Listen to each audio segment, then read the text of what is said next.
Hello, I'm Steve Shaw, National Coordinator of Football Officials and Secretary Rules Editor for the NCAA. And today we're continuing our preseason training videos for the 2022 season, and we're going to be focused on unsportsmanlike conduct. Now, let me say, we've been doing a really good job in our judgment on unsportsmanlike conduct, not being overly technical, getting the fouls that need to be called. And that includes when a player breaks away, calls attention to themselves, and especially anytime there is anything that is directed toward an opponent, any taunting action directed at an opponent, we need to put the marker on the ground. And don't forget as well, we need to be very consistent when a coach comes out onto the playing field and debates an officiating decision. That's an automatic unsportsmanlike conduct. Now, we have to be consistent nationwide with unsportsmanlike conduct. And we're going to present some plays in this video that will show this is a foul we want, this is a foul we don't want. And so that is very, very important.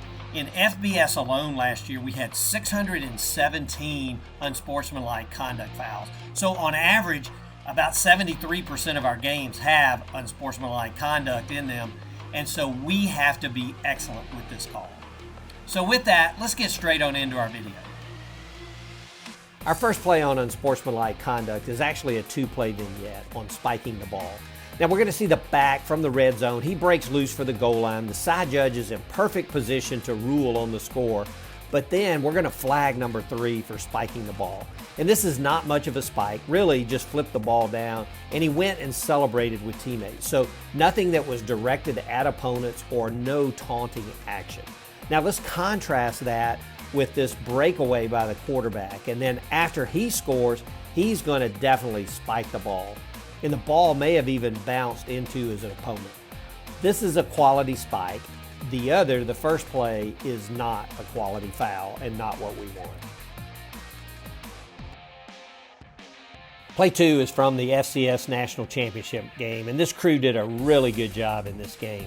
And we're going to get a big interception here near midfield, and then we're going to see 5 guys break away and head down to the back of the end zone and mug for the camera. And we get a good unsportsmanlike conduct call from the crew here. It's a good job to stay with this play all the way through and get the marker down. Now, we're going to get an announcement from our referee. The ruling on the field was an interception after the play was over. Unsportsmanlike conduct, number 2, defense. It's a 15-yard penalty from the dead ball spot.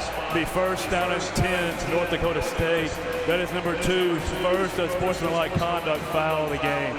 Now, a couple things to note. I agree that this is just one unsportsmanlike conduct foul, but we want to put a counter on all of the players who participated, not just number 2. We want to get 25, 23, 3, and number 90 with a counter. And second point, referees, be careful of putting the finger to the ear. It's not a good look. Sometimes I know you have to communicate with the crew or instant replay to get information through O2O, but don't put the finger in the ear. And finally, this would have been a great play to use O2O with instant replay to get all the numbers. But good job in this game. Play 3, and let me start by saying that we're always going to support the crew when they're working hard to maintain law and order in a chippy game. But what we're going to see here is the right tight end goes downfield, he blocks, and he adds some action at the end of the play.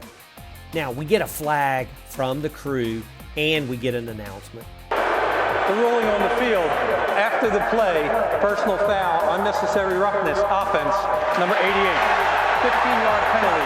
The down counts, it'll be second down. And if we go back and take a look at this again, this might be one that the back judge could have stepped in between and really stopped the action. But if we do go with a foul here, we need to make this an unsportsmanlike conduct foul and put a counter on number 88 and not a personal foul. And in fact, this really lines up with Rule 921 in unsportsmanlike conduct, where we talk about specifically prohibited acts that include dead ball contact fouls such as pushing, shoving, striking, etc., that occur clearly after the ball is dead and that are not part of game action.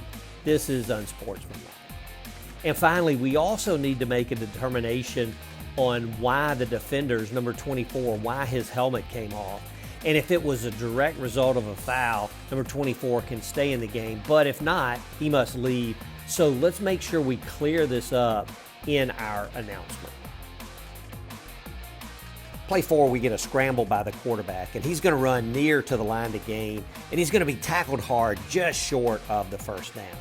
Now, we have a little skirmish there, and we're ultimately going to call number 29 on the defense for a personal foul. And as we look at the low end zone from the umpire's view who makes this call, we see the action. But when we take a look from behind, what we're going to really see is number 50 of the offense. He's going to try to pull number 29 off the pile. And we know that if a player tries to pull or push an opponent off the pile, it is an unsportsmanlike conduct foul. And that's really what instigated all this action here. Now, referee, center judges, you come up, you get a look from the opposite side. Can you help the umpire here who makes the personal foul call on 29? And then finally, there's no timeout here. We just stop the clock to administer the penalty, but the coach is out on a scooter past the hash mark.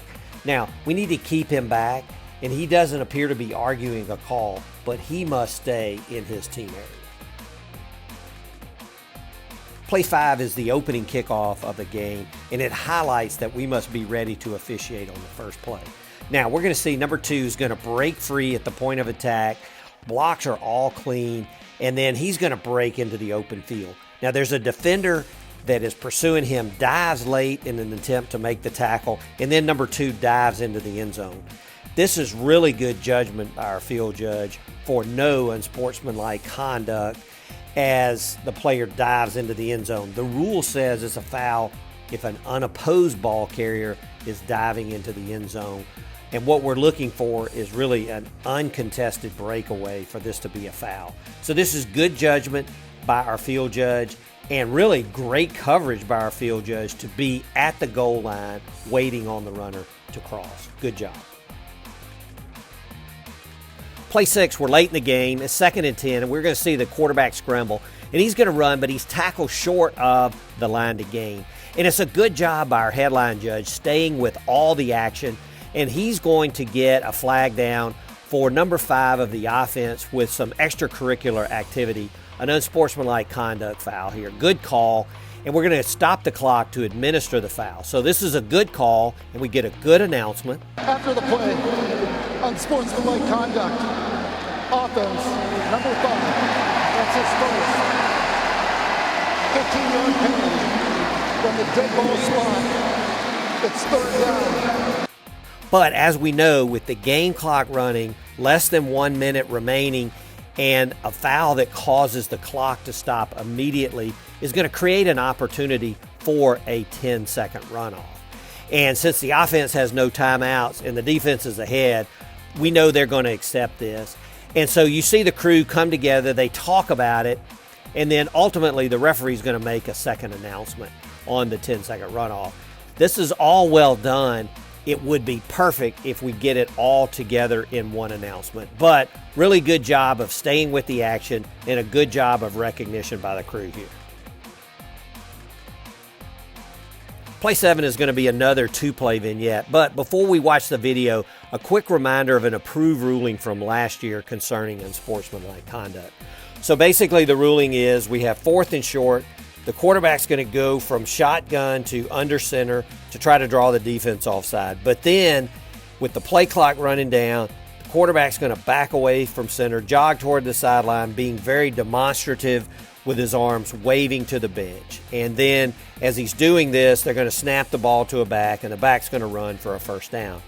And the interpretation is that's unsportsmanlike conduct, and we're going to penalize the offense 15 yards from the previous spot. And the action by the quarterback here is really a violation of the spirit of Rule 922B, and involving the coach or the sideline or a 12th person in the play becomes an unsportsmanlike act. Now, as we move into the video, it's amazing how close this play is to the interpretation. So we're deep in the 4th quarter, huge 4th and 1. The offense looks like they're going to go for it. The quarterback gets under center, tries to draw the defense off, and then he's going to look to the sideline, waving his arms, being very demonstrative and interacting with the sideline, and then they're going to snap the ball to the back. And this interaction with the sideline really creates the unsportsmanlike act here and meets what we talked about in the interpretation. Now, we're going to look at another play. Similar situation is 3rd and short near the goal line. And the quarterback here is just going to signal to the center and turn and look to the sideline. Really doesn't interact there. Then they're going to snap the ball to back, who's going to run for a first down. And this action really doesn't meet the requirements of the interpretation and is not a foul. In our final play this week, before we get to unsportsmanlike conduct, I want to look back at one of our new rules about blocking below the waist. We're going to see the back, number 5, he comes around, makes a block, and this year that block would be illegal because the block is outside the tackle box. Now, this is a good call for unsportsmanlike conduct by our center judge in a very, very chippy game. The unsportsmanlike is for taunting by number 9 of the defense, and he makes a great play, but we can see from the end zone view that he's in the runner's face, taunting him, and this is a good call by our center judge for unsportsmanlike conduct, and really a good job by the crew to be alert and continue to separate players. Well done. Well, that's it for our plays this week, and I appreciate your continued off-season work to continue to improve. And we have to do a great job with unsportsmanlike conduct. We have to be consistent, and we have to really focus in on anything that is taunting or gestures directed toward an opponent. As we know, those are the things that lead to bad situations in our game. So let's keep up the good work, stay alert in the dead ball period, and I look forward to continuing to prepare for our new season.